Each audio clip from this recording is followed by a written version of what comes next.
Well, it's your money. You worked hard for it, and we're on your side with tips to help manage it. This week, Your Money segment, we're talking about retirement.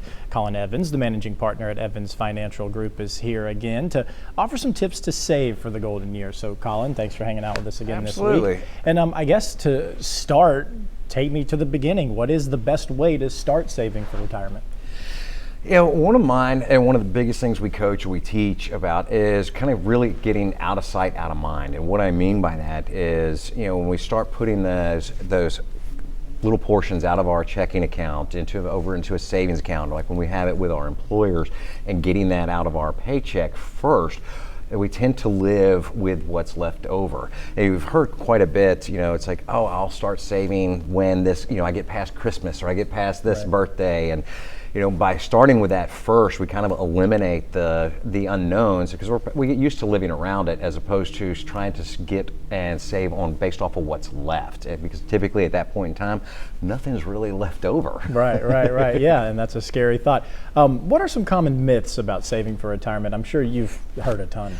There are, and you know, one of the big ones is, hey, you know, I might not have enough money to need an advisor, or maybe I don't need a plan. But the truth is, pretty much everybody really needs one. And when we think about it, you know, a lot of time people spend more time planning their vacations. Like, oh, you know, I'm planning this trip to Disney World, and we're going here, we got to get lines and ready and prepped. It's like, guilty. Dang, you spent 2 weeks to prep for that, but you got to visit with an advisor every now and then. And, you know, a lot of the people don't realize that, but it's good to just put some strategies in place. They could be underlined, and keeping those things flexible. That's a big key, because, you know, as we kind of go through life, and we're going to be dealt different things. You know, it's like we're going to run through the power of threes. When the car breaks down, the hot water heater goes, and the air conditioner's on the fritz, and go, dang, did I save for any of this stuff? Or am I prepared for it? Or do I have something drastic like a job change or something like that comes along the line?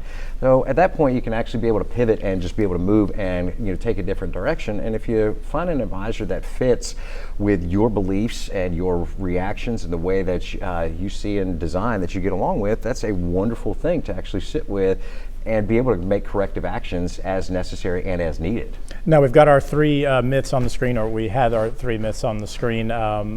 Some important stuff in regards to this. You did kind of, here we are, we're back. Retirement strategies are only for the wealthy. A retirement strategy doesn't mean you're locked in. All financial professionals are the same. These, all myths.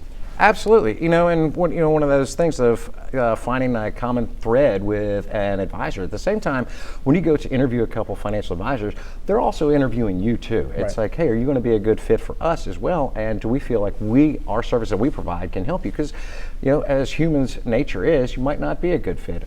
Your wife might not like us and say, you know what, hey, we weren't a good fit. But here's a couple others that we recommend that could be an outstanding fit for you. And it's really finding that key and that comfortability, and make sure everybody's playing on the same team.